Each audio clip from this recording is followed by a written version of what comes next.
Hi, everyone. I'm Todd Fink. I'm here with Joshua Boyd.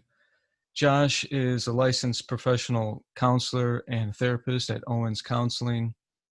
He also has a podcast called Josh the Informer, where he shares mental health information and advocates for people with mental illness, especially people in minority communities.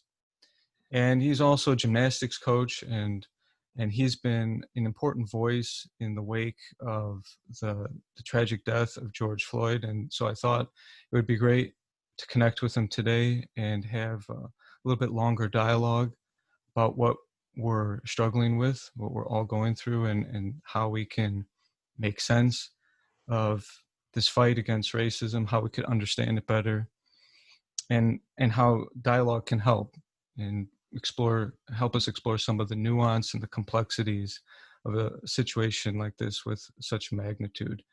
So thank you, Josh, for taking the time to speak with me today. And I guess we could start by me asking you, after you found out about the death of George Floyd, how did that personally affect you and your family, and how are you managing in these troubled times? Yeah. Well, first, yeah, thanks for having me on here. It's really cool to have these conversations, and it's one of my favorite things to come with this. Is just all the conversations that have started with a lot of people. So Yeah, thank you for doing this and for promoting sure. this. Um, but yeah, no, I think it was probably Tuesday morning, and I saw the video, our articles, I should say, of George Floyd and what was going on. So I clicked into the news articles to see what was happening, and started seeing the pictures, of Mr. Floyd being on the ground, and um, the cop, former cop, being on top of him with his knee on his neck. I actually didn't watch the video. I've seen bits of it here and there, but I could not get myself to watch the whole thing. Those things always just, I mean, they obviously hit hard, but watching the video, It's it's traumatizing on yeah, some level for all of us too, to see it's trauma. violence. Yeah, that's the Yeah, word, traumatizing for secondary sure. traumatic stress. Yeah, so I always have trouble watching any like videos of that and Mm. hearing the audio. It just makes it too intense, because I mean, even just looking at the pictures, it's um, I picture myself being there, my friends being there, my family being there. Seeing someone that looks like you, and presumably they're there because they look like you. It hits really hard, and um, I think after it happened, I just immediately went to feeling pretty numb, and just um, my mind was half trying to process it, half trying to just get away from it. Um, and yeah, so I those things always hit really hard, and I go through the mix of um, rage and numbness and intense sadness, and it's just like constantly cycling over and over again. So like I think the first probably 4 days was a lot like that, almost like a lot like when you mourn any kind of tragedy. It's just your mind has trouble processing, your emotions have trouble knowing what to feel and how to express that, and yeah. So it's tough to see every time. Do you think though that it's important for at least people maybe like me who maybe aren't as connected to the reality of this kind of violence and police brutality to see some of the video? Yeah, I think it depends on kind of where you're at in kind of your journey of understanding Hmm. police brutality, race, and how those two things combine. Um, and also just your own emotions. Because, like you said, it can be traumatizing to watch, and for some people, it may be too much. So I think we're kind of to self-evaluate on that. But I think it is important to at least see the pictures and you know grasp the reality of it. Right. Sometimes people don't realize how real it is until they do see pictures or video or hear the Hmm. audio or those Exactly. kind of things. So mhm. What do you think it says about the picture of racism in America? It's interesting now to see all the competing agendas Mhm. in the midst of the protests. And I've been rereading definitions of racism, and Mm. I'm kind of surprised to find that almost all of them begin with the words Mm-hmm. a belief about race and superiority. Mm-hmm. And I think that it's very limiting because much of racism in America is implicit, includes implicit bias that we all have, Mm-hmm. um, and systemic racism, which Yeah. means you may or may not be conscious of how institutions preserve certain mechanisms or Yeah. have certain mechanisms that make Yeah. it difficult for one group or another to be successful, to thrive, to be safe Mm-hmm. even. Yeah. But what Yeah. do you think about the picture of racism and what this string of atrocities say about where we're at? Yeah. I think it's been the best things that have come out of this are people kind of waking up to how real racism is still. And I think everyone knows about it, but everyone thinks that it's just like, oh, it's just in the South, it's just in, Hmm. these little areas, and don't think it is around them every day. Um, and I think a lot of people have had to question themselves and question their families and people they know. And so many of our friends have said, like, the posting stuff on Facebook, they've had people commenting against what they're talking about, like in some racial ways. Like I had no idea this person I knew had these feelings about all these things going on. So it's really waking people up to how real racism is right now, and well, always has been, and is still around. And I don't know, it's been interesting to see, because as a Black person, I've always known racism was there. So it's been interesting to see people just almost coming to the realization now that it's still a thing in America. I mean, it's still affecting people every day. So And if you haven't personally had a negative encounter with police, that could just be outside of one's perspective. And so, mm, you see a lot of people say a few bad apples argument about police brutality, but I struggle with that because, like, in this video in Minneapolis, you have 4 police officers. Maybe they're not mm, 4 random police officers. Maybe somehow, like, there's a racist club there. yeah. But it's really disturbing to know that even if this was led by one officer, Chauvin, that Mhm, the other random 3 didn't really even make any indication that anything even unusual was mhm, happening. And additionally, few bad apples argument just doesn't work for certain professions. Like, it yeah. doesn't work for, like, the airline industry. Yeah, yeah. Like, we have a few pilots that may or may not keep you safe, Mhm, but by and large, 99% of our pilots will. So I mean, it's one of those things where we do have to work towards just zero tolerance for brutality. mhm, And I think that there are mechanisms in place, Josh, that could be racist, could be considered racist, even though mhm, you have a system maybe where the majority of people want people to be treated fairly. But for yeah. instance, like, the attorney general in this case, Josh, has already said it will be hard to get a conviction. They Mm, brought these charges. They brought charges to all 4 officers, yeah. but there are there are subtle things that obscure justice. Like, for instance, um, the medical examiners of the county have already given some complicated autopsy, which includes all these Mhm, other things that may have contributed. I sometimes see medical examiners for counties and states almost make up types of death with sudden, in quotes, sudden this or that. mhm, And even when police chiefs are trying to clean up a department, the police union makes it very, very difficult to yeah. discipline officers. And I Mhm, rarely hear, when people are talking about reform, what the police union is going to do differently. And yeah. they reinstate many officers. And even when you can get to that point where you terminate an officer, they bring an independent arbitrator in, and they're forced to look at past precedents Yeah. and discipline for similar behavior. Well, as you go back in the past, it's going to be more racist and Mhm, more unjust. right. And then they're forced to make a decision based on that. which then creates more protection and new precedents that continue to reinforce protection Yeah. for excessive force.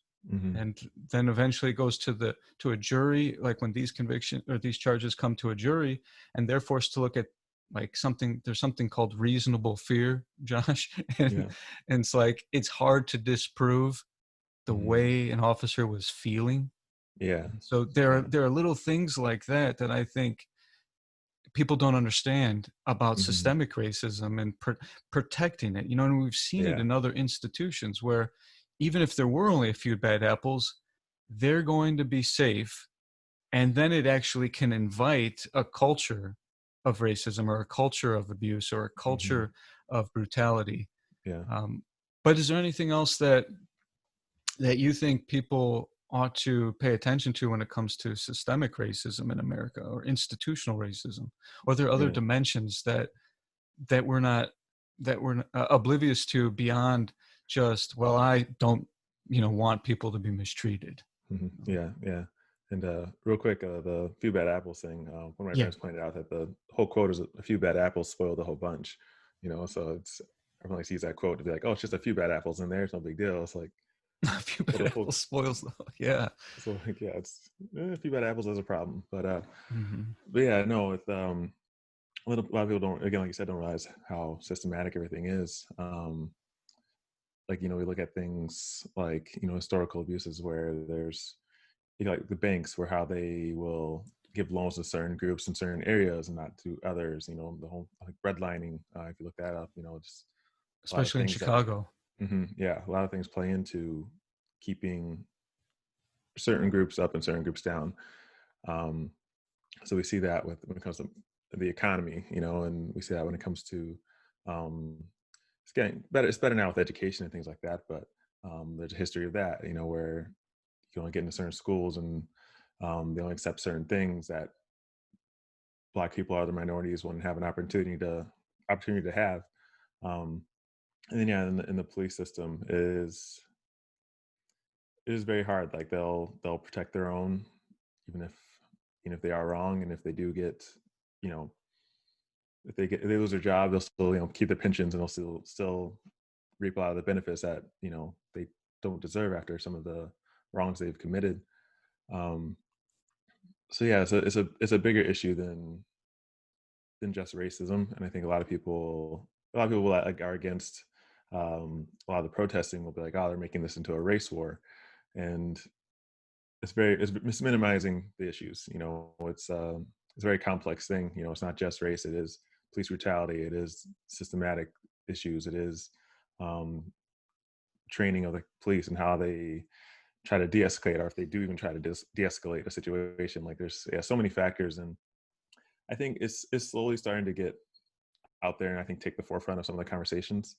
People are starting to look at how do we have reform, and what do we have to do to make changes, and um, tear down some of these barriers that are to justice, and some of the things that prop up racist things. So Yeah, it's coming. barriers to justice. That's a good way of Mhm, putting it. mhm, Um, yeah, thanks for sharing that. And mhm.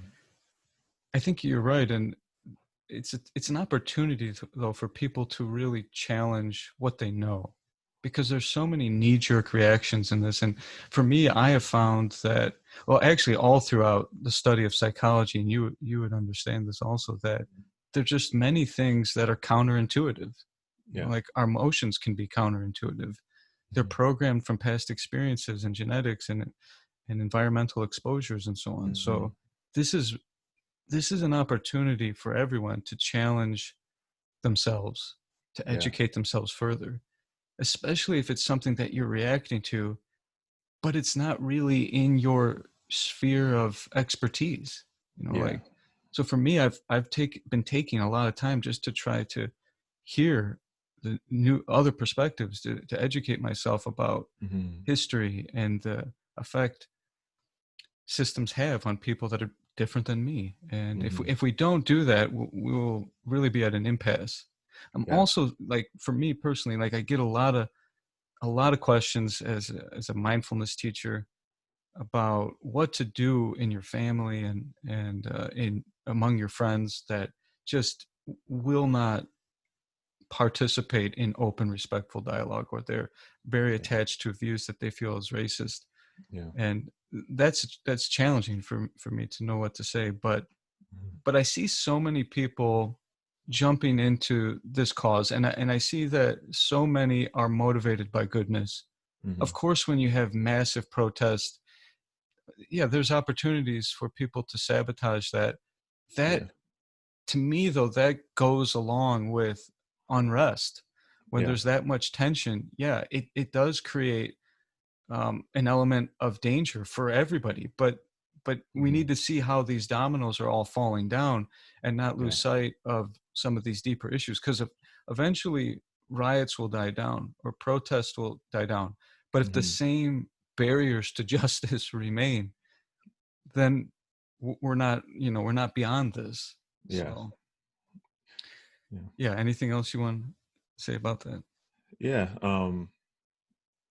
When you're talking about that, it just made me think about, um, when we look at people's anger, we often look at what's behind it. Like I always say in counseling, like, and I've done a lot of anger management and things like that, and working with um, abuse perpetrators and those kind of things. And one of the first things we talk about, they'll say, "Oh, I have an anger problem." Like, okay, cool. Like, why are you angry? What is behind that? And I always say anger is like a secondary emotion, and usually behind that, it's like, I don't know, why did you get mad at your wife? Like, she just made me angry. It's like, no, like, you felt disrespected, or you felt hurt. There's something else under that, and it's same with Right. this. People, I think a lot of people see the anger that is rising up, and um, they stop there and just see a bunch of angry people screaming at police or something, and they don't look at all the underlying emotions that came before that. Like, I'm angry because of how hurt I am. I'm yelling because of how much pain I'm in, and how much sadness there is, really. So you can tell we address the things that are underneath that anger. We won't we won't get to the solutions and how to fix it. So There is a tendency in society to just go after symptoms. I yeah. think Yeah. by suppressing symptoms in healthcare too, that Yeah. everything's okay. And yeah, so you pointed out redlining, and I think that brings up a lot of other issues about equality and Mm. education and so on. And redlining was like relegating groups of people, minority people, black people, to certain areas, and then depriving those areas Yeah. of quality education. I mean, even to this day, there is a housing project in very South Chicago, Altgeld Gardens, that Mm. historically has had toxic levels of lead and cyanide in the water. They have the highest concentration of landfills in the world Mm. in their space. 250 underground tanks with toxic waste have leaked into water Well. systems and into the rivers and local ponds and so on. There's hundreds of factories. The air quality is not breathable. They have the highest rate of cancer in Chicago in that community. And to Jeez. think that somehow you just rise out of that is sort of a myth of meritocracy in America. And I think Yeah. the myth of meritocracy almost perpetuates some of these systems, because Hmm. we feel like, many of us can feel like, well, I worked really hard in school to get my degree, Yeah. and that's how I achieved, right? Hmm. But it's very hard to see all the other things that had to be in place for you to take advantage of those opportunities. And I think a key word here is opportunity. Yeah. There was an opportunity to get education. There was an opportunity to have healthy food and clean air, to Hmm. be able to have a healthy body and mind to pursue those things. Yeah. And there are very tough questions that I think that people who have a good life have to ask themselves about how to make fundamental change. And on that level, there's like a Hmm. question with property taxes and education. Hmm. Do we really feel like whatever family is paying the highest property taxes should have a better public school education?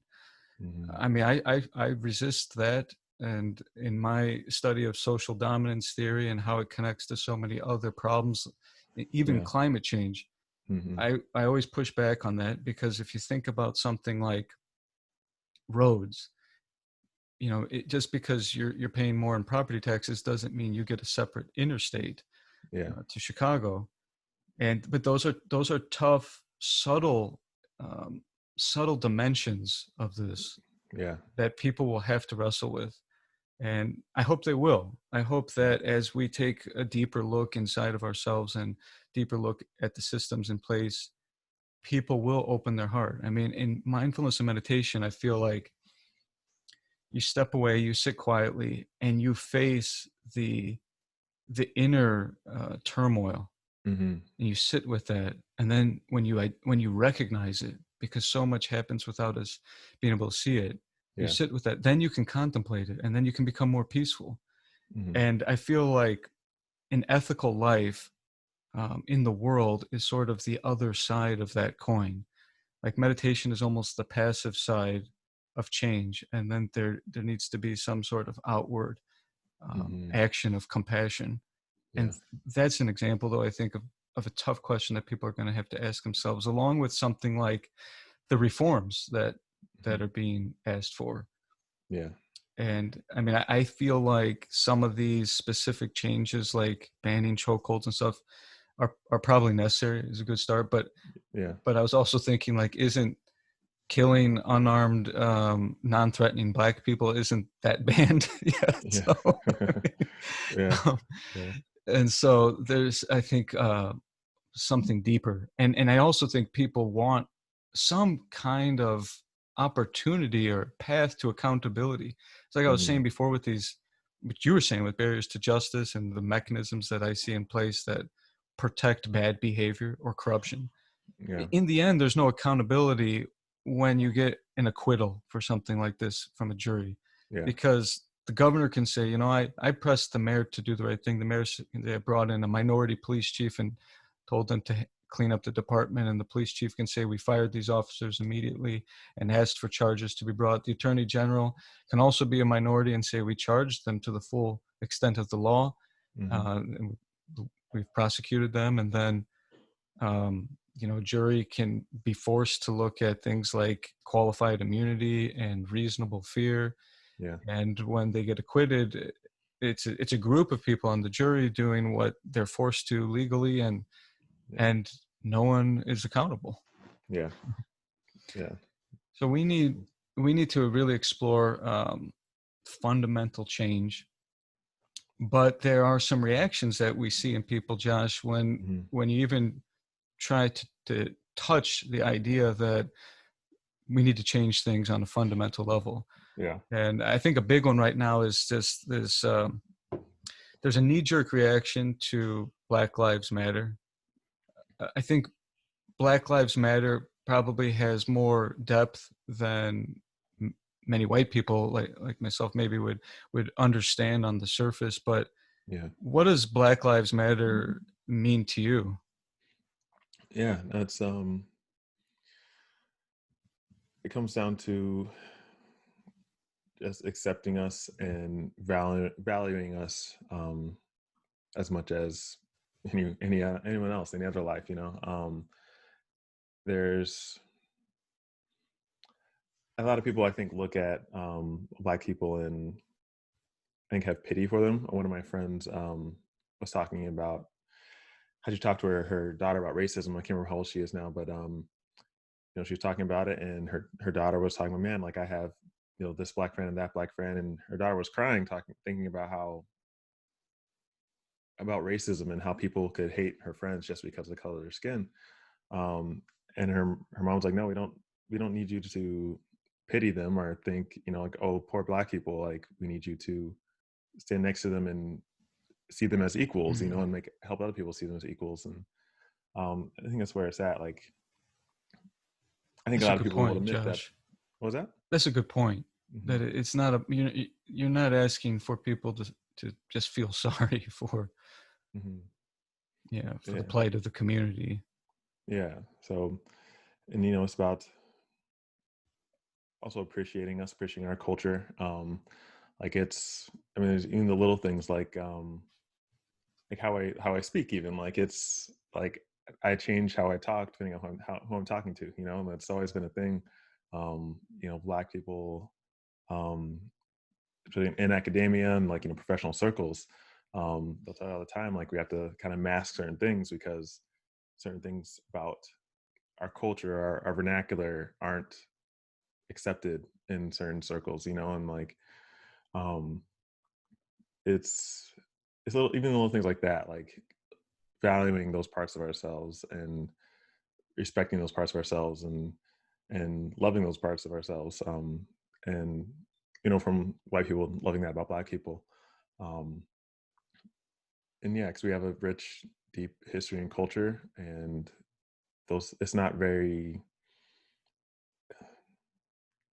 a lot of people don't know about it, and a lot of people push it down, you know, like I always got the comments from people like, you know, I'm the whitest Black person they know, because of, you know, I'm educated and I speak well and I'm intelligent. But then I ask them why they say that, because like, oh, because you talk this way, are you, you think this way, you write really well, you get good grades, like, so you're saying that Black people don't do that, like you actually think that Black Is that coming people, from white people though, yeah, Josh? Okay. yeah, mostly, yeah, and I got it from Black people too, which is, um, yeah, I mean, yeah, it comes from both sides actually. Yeah, so like definitely white people growing up in high school, you know, when they tell me like I speak well for a Black person, so you're saying you don't expect Black people to speak well, you know, like, For a Black person.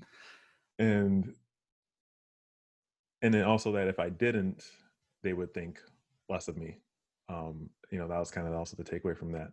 So I have cousins who, you know, were in the same school that didn't get the same respect I got, because they were, you know, quote unquote more ghetto or something like that, you know, like, um, so I think, you know, I've always gotten, I think, a good amount of respect, but that's because I fit in well to the culture, you know, what, like white suburban culture. Um, and you know, by saying Black Lives Matter, it's also like, yeah, so does the other person over there deserves as much respect, like just for being who they are.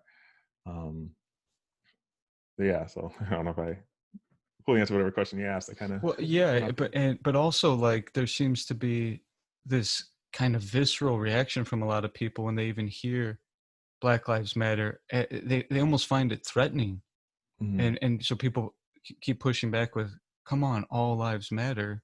Hmm. But what do you think? What do you think that says when people like are almost like anti Black Lives Matter Hmm. and pro all lives matter? I mean, there's some. It seems to me Hmm. like there's just some. There's a gap there.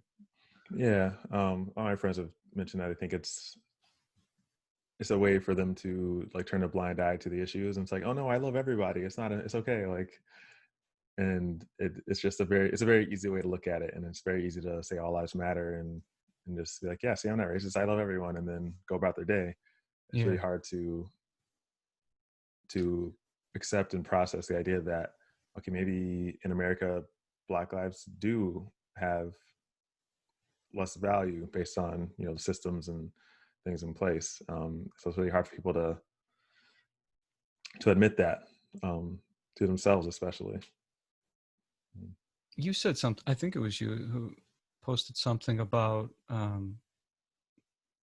Correct me if I'm wrong. Something like if there's a group advocating for a particular kind of cancer, like breast Mm-hmm. cancer awareness, it would be strange for another group to come out and say to fight that and say all cancers matter or Yeah, colon yeah, cancer matters. yeah.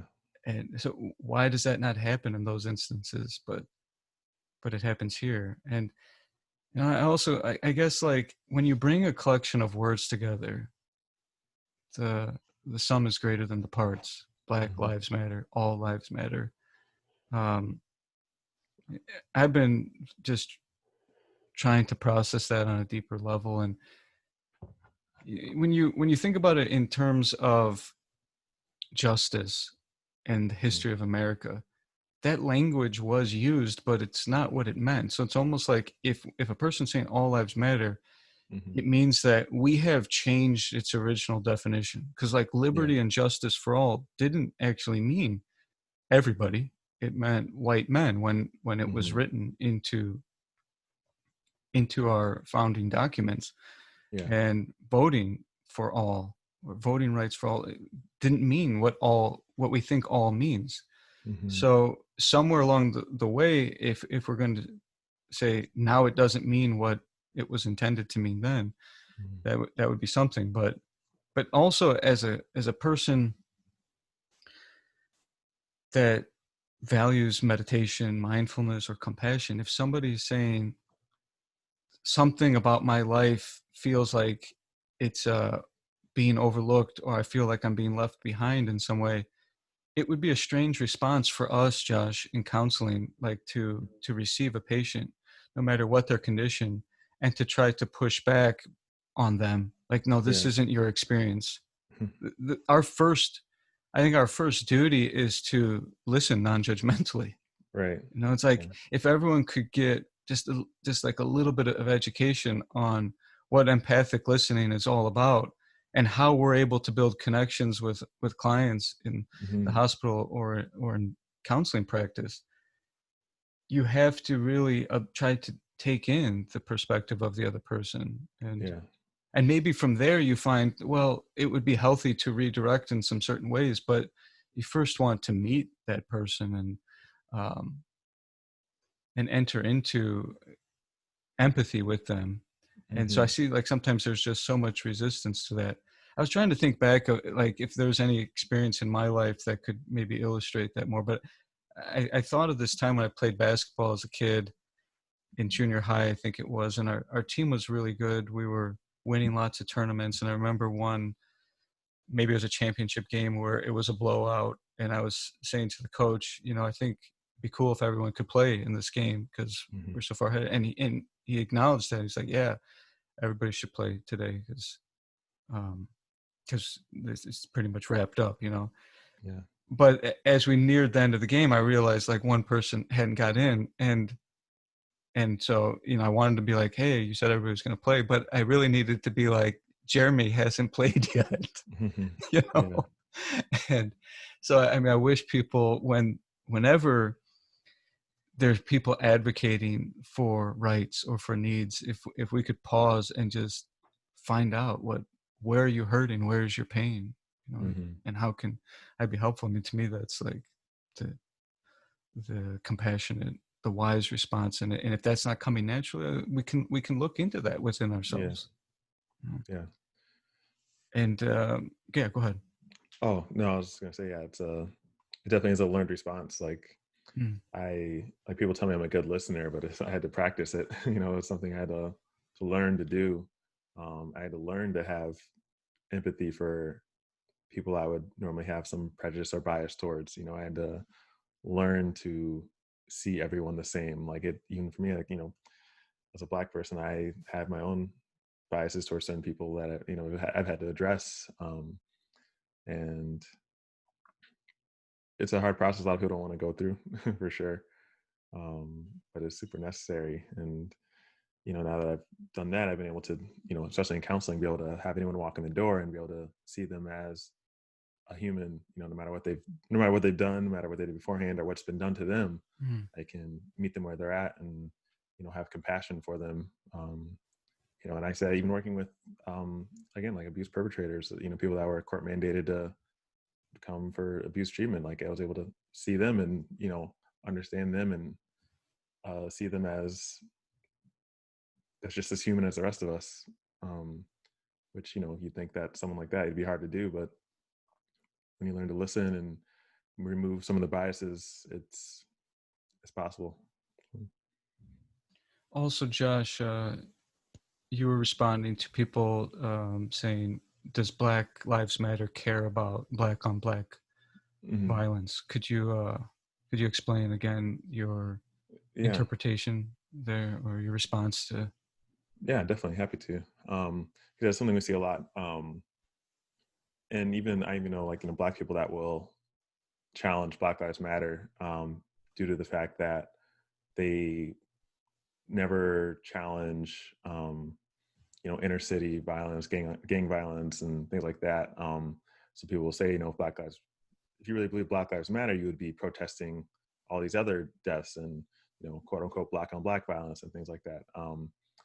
So there I think it's important to separate the hashtag from the organization, because the organization Black Lives Matter, their mission statement is about ending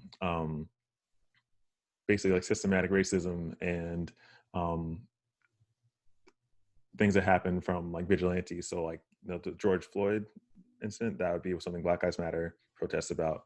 Ahmaud Arbery, that would be something that Black Lives Matter protests about, because that's their mission, to end those kind of things. So um, that's why you only see them march when it comes to things like what we're seeing right now.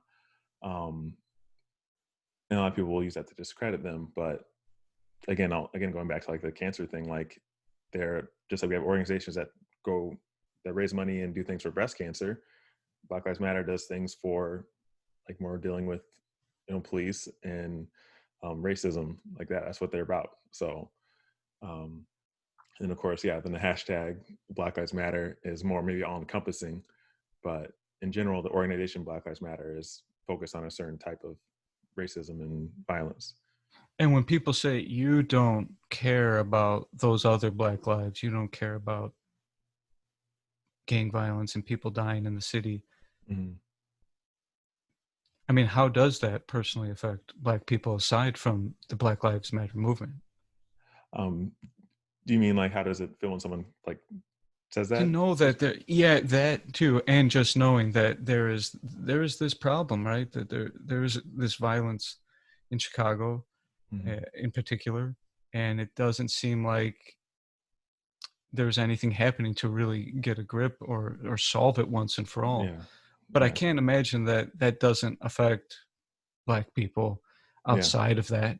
That Mm-hmm. to know that that's going on, I would imagine, still causes pain, whether or not it's a fundamental piece of the agenda of fighting racism. Yeah, You know? yeah. So like in the post I made about it, I put like when I open up my news article and see how many people died in Chicago over the weekend, like it hurts too. Like I mourn that too. And I watch, an interview with like the mother of, a child that was killed. Like that hurts a lot too. But with these things we mourn more silently. We don't protest it as much. We don't make a national scene about it. Um, Why but the not, hurt do you is still there. think? I think And I not don't just know that. Black people or Black Lives Matter, but it Mhm. seems like it's not something that gets enough attention as to, what are the root problems there, and Yeah, the historical factors. yeah, and I think it has to do a bit with the narrative that news outlets have and the agenda that they kind of push. And I think the way it is reported is in a way that keeps Black people down, and just like Chicago has a reputation for being violent and all that, and that just keeps getting perpetuated, and people just accept that as a fact, and I think that's why people just turn a blind eye to it a lot of times.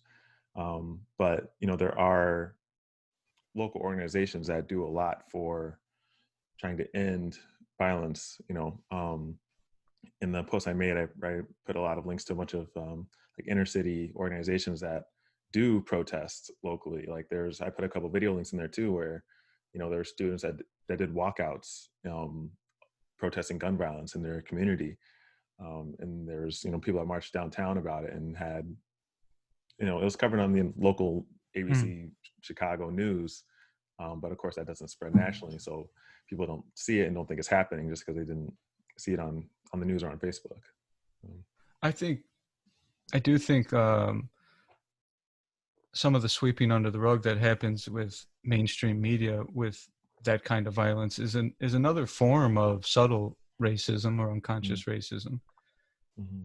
Uh, because again, it's like, and I think this ties into police brutality and why people also ought to just at least engage in the conversation about defunding police. I don't even know exactly what I think about that, but people also have this visceral reaction to that idea, like, well, then the world would be, or the country would be completely unsafe. Yeah.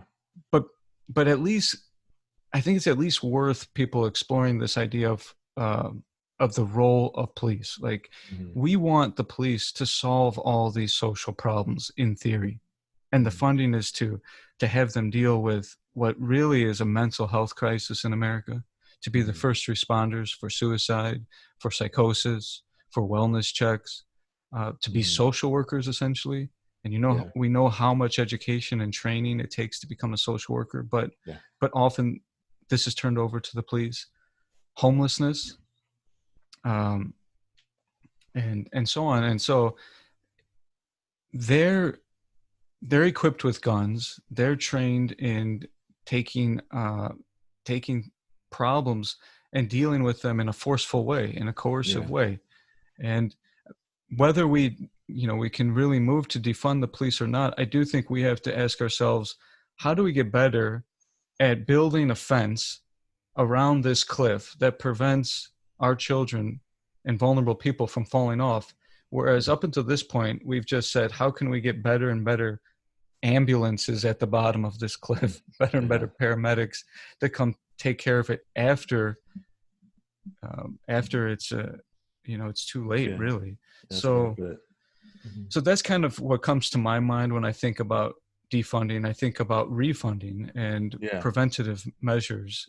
Yeah. And if we're That's not going to exactly. take funds from ask that would go for police dealing with these problems, where are we going to get these funds from? When Mm-hmm. people think like this is just going to make me unsafe, well, I think that it makes me unsafe to know that police are uh, burdened with having to take care of all these other problems, homelessness, mental health issues, Yeah. when really people are thinking like, well, then how are we going to get help in a 911 call or when there's a violent crime?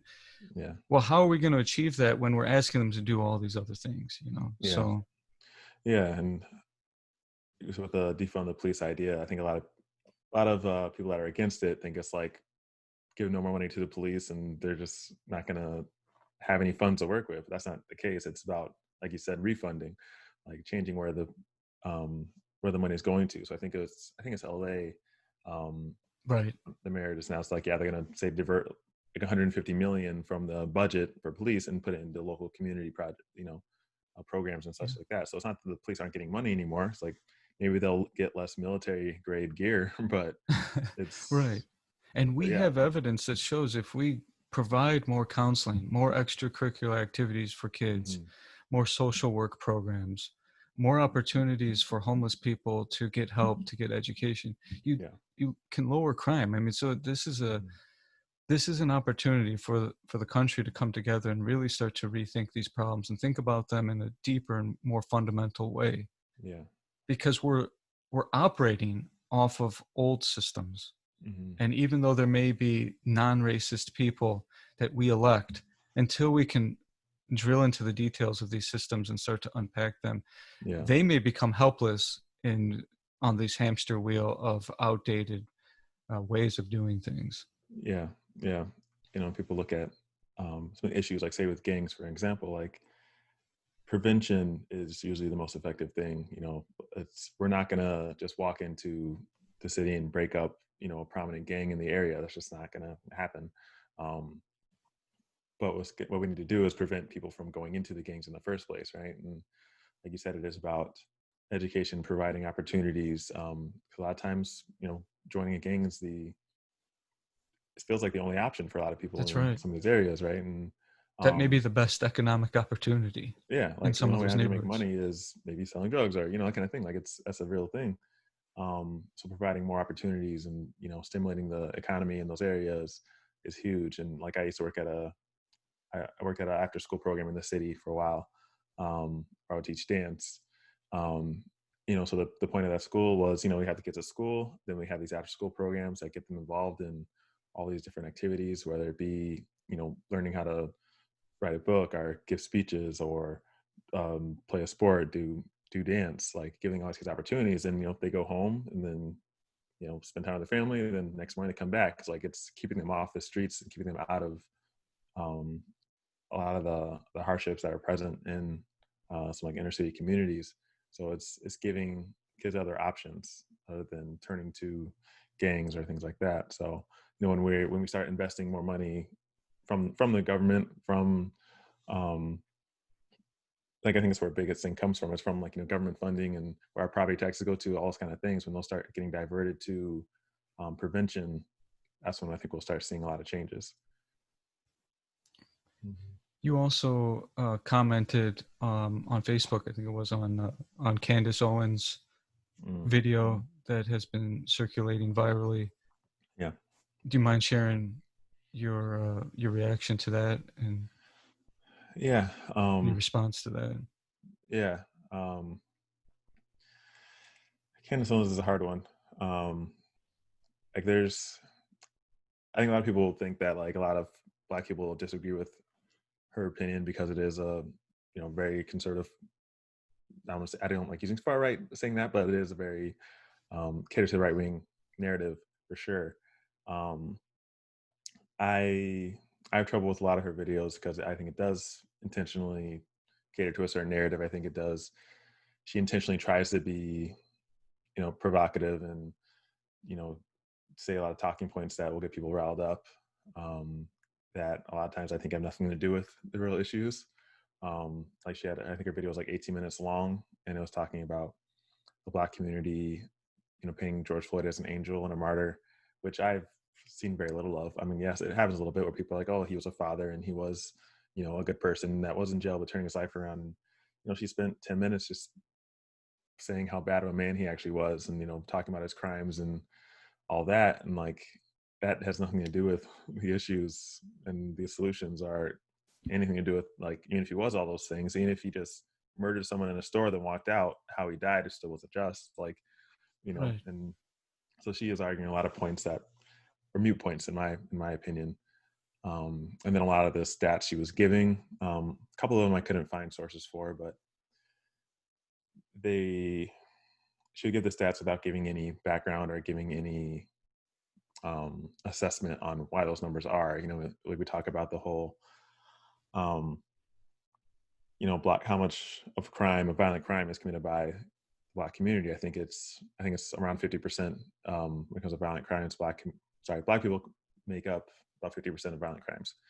Um, and when we're only 13% of the population, so she looks at that and is like, see, like we got to figure our own stuff out. Like it's very a short-sighted view of it all, and doesn't look at again, like in low-income areas, violence goes up. Like right, like when you're in areas of certain socioeconomic positions, you're going to see crime go up. You're going to see Right. violence go up. So Especially when there's a history of depriving those communities of yeah. resources.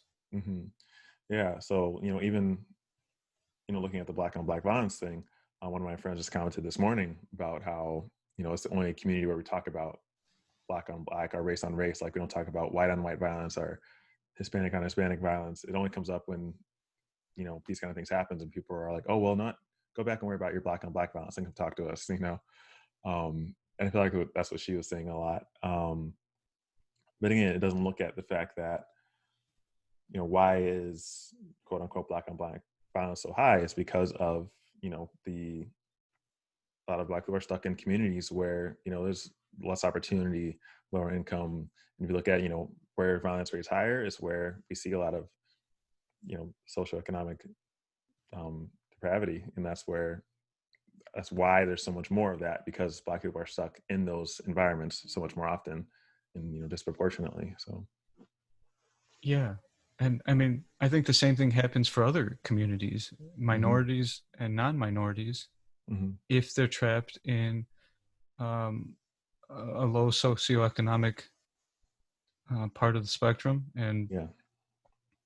and limited with resources, with education. There's lots of problems. So this Yeah. is one of the challenges, I think, in general, though, of social media. Like her video, I don't know, 15 minutes, 18 minutes, but Mm-hmm. we're seeing just a flood of few-minute rants, memes, 200 Mm-hmm. character tweets, Yeah. and that's not real deep conversation. That's not context. That's not Mm-hmm. enough nuance. That's why I wanted to do this with you, Josh, is Yeah. to have the space and the breathing room to be able to, put some of these issues on a table and, you know, dissect it a little bit more. Mm-hmm. Because you can rattle off a few statistics here and there, and you can really get a visceral reaction out of people. You can really Yeah. frame a crisis in the wrong Mm-hmm. way. Yeah. Something she said that kind of stood out to me, that when she was quoting author Shelby Steele about the Black community is unique in that something like they stand up for the lowest common denominator. Yeah. And it's like, if I were to think about what makes the Black community unique Mm-hmm. in America, what makes that community unique to me is the history of oppression Yeah. in such a traumatic way that is unlike almost any other ethnic group on the planet. Yeah. Right? Yeah. That's like the most unique thing Mm-hmm. to me, because there's hardly a counterfactual, Josh. It's not like you can say when white people or any ethnic group, you know, were made to be slaves across the globe Mm-hmm. or in this country for 400 years, they didn't act like this or that after the abolition of slavery and a period of terrorism and segregation um, and so on, and into the the racism in the criminal justice system. Yeah. So it just it's provocative, like you Yeah. said, Yeah. and it's another way to create division, really, among conservatives and liberals. Yeah. And yeah, I think that we've had conservative leaders, we've had Democratic leaders in major cities, in federal government, Mm-hmm. and the same problems remain. You know? So Yeah. I think I'm encouraged a little bit by seeing all different kinds of people Mm. entering into the streets, right? Yeah. Yeah. That's been And huge. one of my takeaways also with that is that, like, young people, I think young people are a source of hope for us right now. Oh yeah. Their experience is different. I think they're more diverse. I Mm-hmm. think they're less insulated Oh with yeah. views like older generations might have been. Mm-hmm. But I really want to call out to them too by saying, like, look, older people have called you lazy and unmotivated and addicted to video games and your phones Mm-hmm. and so on. And maybe it's not that at all. Maybe it's that uh, you know, uh, endlessly competing with their peers to have a seat at the table is just unappealing to so many kids. And Yeah. seeing the cycle of hopelessness, and they were born into technology and cell phones and all that. I mean, I talk Mm-hmm. with lots of kids and they're like, I can't put this thing down, not because that's what I chose for myself. I was born into that. I mean, some Yeah. of them have that awareness, but then in the moment where they sense the injustice going on, they all have the energy to Oh yeah. fight, right? Oh yeah. So clearly they're not lazy, you Mm-hmm. know. Clearly they're not lost. They may Yeah. be depressed because of the hopelessness that they have felt entering into some of these systems, but Yeah. or despair, but clearly, like, they have a strength and a power, and they have a voice, and they're starting to use it. And I Mm-hmm. think that if people continue to sustain this pressure, we can get fundamental change. Yeah. I If we agree. don't get distracted by all the micro divisions that keep coming up, if we know Yeah. that, like, look, there are a few elite wealthy people at the top that are trying to force everybody into a certain pattern of life where Yeah. we all have very little and we all struggle, and at the top they have everything. And if we can Mm-hmm. all realize that, we can come together for each other and, Agreed. you know, and continue to put the pressure on until it's so uncomfortable that we're forced to look at things in the deepest way. Yeah. Yeah. I agree. And like a lot of, like you're talking about with teens, like a lot of the biggest protests that are happening right now are organized by teenagers. It was just that one in Batavia, in my hometown, where was organized by a 18-year-old who just Yeah. graduated. One of the speakers, I think she's probably maybe around 20, but her speech was just mind-blowingly good. I'll have Mm. to send you the video link to Yeah, it, but please. it's just, yeah, the voice of these youth, and also just how educated a lot of them are on all this stuff. It just blows me away. Like, I know, You know, right? I think even because they have so much access to, they know how to use Google so well. You know, they can pull up all these facts, and also the ability to understand them. Um, it's been really encouraging to see. And I don't know if you saw a video I shared.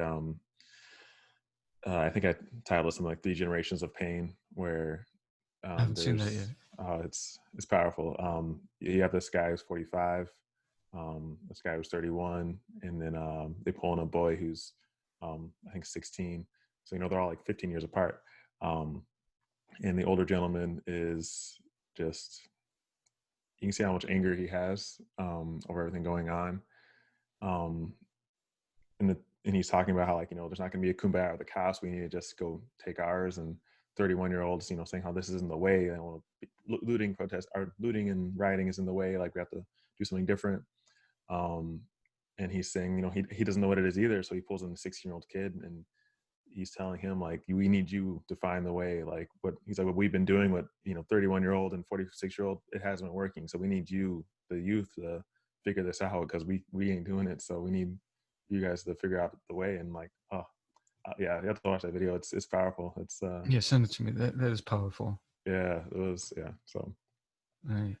yeah, Yeah. I think we're figuring out. I think enough people are listening now that we are going to be able to see some change, you know, with a lot of these issues, whether it be racism or police brutality or, you know, systematic racism. It's an issue, and we're seeing that it affects everybody. It's not just, you know, oh, this is just a black problem. This is a human problem. You know, police brutality does affect everyone of every race, and racism too does affect everyone of every race. Like whether they know it or not, it's there. And I think everyone's starting to see. I shouldn't say everyone. A lot of people are starting to see the bigger picture and look at also the smaller details that have created what we live in today. So I'm really hopeful. It's been hard and challenging and exhausting, but I'm really hopeful that we're on the precipice of change here. So Yeah. I'm starting to feel optimistic too. Is there anything else that you'd like to share, or you'd like me to know, or to think about? um just in general, I just keep telling everyone just keep educating yourselves. You know, a lot of people have asked me, you know, how they can support, or how to talk to their kids, how to talk to their families. And I think it all starts with educating yourself. Um, you know, I think when we're on Facebook and arguing with people, like you're usually not going to convince anybody on Facebook. You know, everyone's just gonna hold harder to their original belief and point. Yeah. Um, and it's going to take people to step back, get alone by themselves, you know, watch a documentary, read up some articles, and research things on their own to come up with their own opinions and conclusions. And then it becomes easy to talk to your kids about it. It becomes easy to talk to your family about it because you've educated yourself on so much already. So yeah, education is the key, I think. And I think you just touched on something there that's important too. Like just posting something on Facebook and then finding yourself in a circular argument with your loved ones is Mm-hmm. probably just going to deteriorate your mental health also. So I think Mm-hmm. it is important for people to balance their activism Yeah. with taking care of themselves and taking Mm-hmm. time out from images of violence and the constant barrage of tension with the news. Yeah, yeah. I can't. I don't know where I'd be this week if it wasn't for doing some good breathing exercises. Right. You know, and, Right. and just making sure I was doing self care, because it's.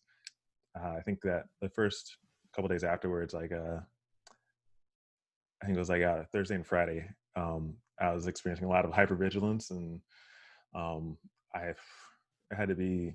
I mean, probably 10 hours on Facebook, just commenting, posting, sharing, reading up on all this stuff, and it was exhausting. And after that, I learned to definitely take some self care time, step back and turn off my phone for an hour and Yeah. just, you know, breathe and get my mind off things, and use a lot of my, you know, mindfulness stuff I know, Well, and I can come back with a healthy mind and um, a more pure place and get back to activism. So yeah. Well, yeah. thank you for everything you're doing. I know you're helping on so many fronts. You're helping kids, you're helping your clients, you're helping advocate for those with mental illness, and you are doing a great job. spreading information Thank and you. knowledge in this fight Thank you. against racism and injustice. I appreciate Thank you that. for your time, Josh. Look forward Oh, to connecting again. yeah, thank you. Thank you for starting these conversations. That's what we need. So. You got it.